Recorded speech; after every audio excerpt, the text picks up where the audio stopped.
Good morning students, welcome in my YouTube channel. So आज का जो हमारा टॉपिक है वो एनसीईआरटी क्लास 9 का चैप्टर नंबर 1 नंबर सिस्टम का एक्सरसाइज 1.3 का क्वेश्चन नंबर 2 है। तो चलिए आते हैं, हम लोग इसे स्टार्ट करते हैं और देखते हैं हमारा क्वेश्चन क्या कहा है। क्वेश्चन 2 हमारा कहता है you know that 1/7 equal to 0.142857 पे बार can you predict what the decimal expansion of 2/7, 3/7, 4/7, 5/7, 6/7 are without actually doing the long division? If so, how?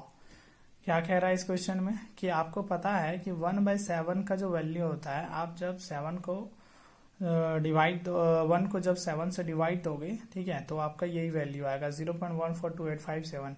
ठीक है, आपको मैंने पहले ही क्वेश्चन में या इंट्रोडक्शन बता रखा है कि ये जो बार होता है, इस बार का मतलब होता है कि अब जब इसको एक्चुअल में डिवाइड दोगे तो इतना वैल्यू आने के बाद फिर से ये रिपीट होना शुरू हो जाएगा। ठीक है, इस बार का मतलब होता है यही बार बार आएगा, ये 6 डिजिट आएगा, उसके बाद फिर से शुरुआत 1 से हो जाएगा। ठीक है, तो 1/7 का जो वैल्यू है वो इतना दिया हुआ है।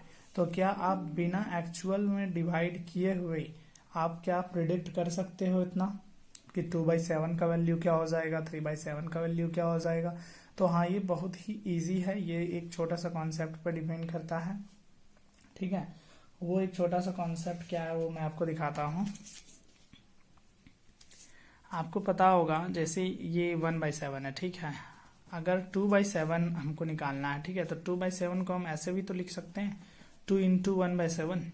आपने बच्चे वाले क्लास में पढ़े होंगे कि 2/7 है, सिर्फ अगर इसको सॉल्व करनी है, सॉल्व आप कैसे किए थे, 2 ऊपर ऊपर मल्टीप्लाई होता है, नीचे कुछ नहीं है तो 1 देते हैं हम लोग। ठीक है, तो देखिए इनटू करके क्या हुआ, 2 1 जा 2, 7 1 जा 7, वापस तो यही आ रहा है। ठीक है, तो यानी कि किसी भी नंबर को अगर वो ऐसे दिया है तो उसको हम लोग ऐसे लिख सकते हैं। ठीक है, क्योंकि वापस इनटू करके वही आएगा। इस पर डिपेंड करता है ये क्वेश्चन का कॉन्सेप्ट। ठीक है, तो चलिए इसको आगे बढ़ाते हैं।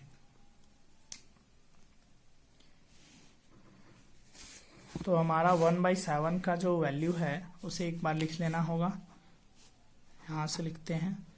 1/7 का जो वैल्यू है हमारा 0.142857 पे बार। ठीक है, ये है।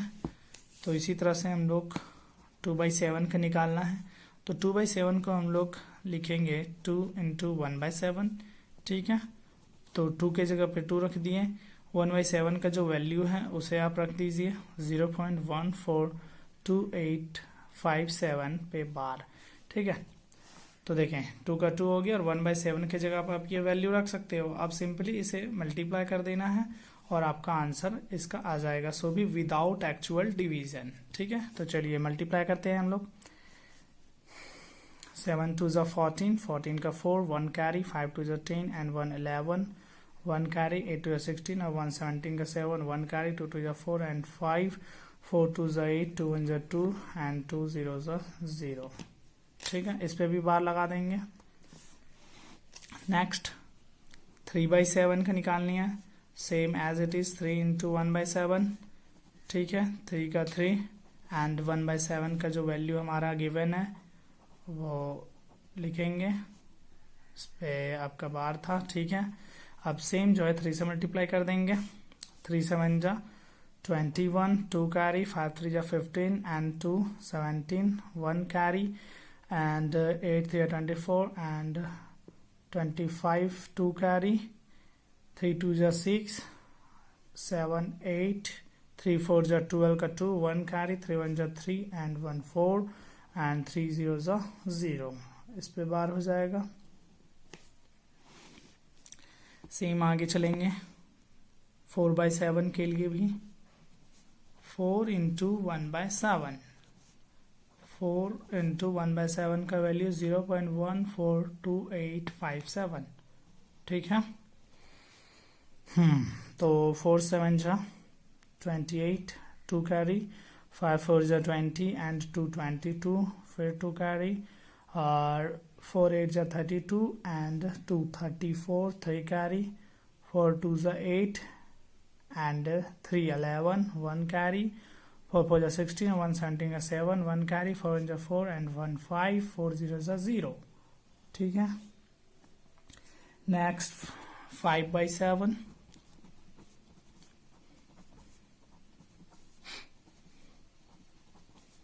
0.142857.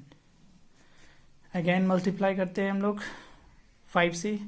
तो 5 7 जा 35, 3 कैरी, 5 5 जा 25 and 3 28, 2 carry, 5 8 जा 40 and 2 42, 4 carry, 5 4 जा 20 and 4 24, 2 carry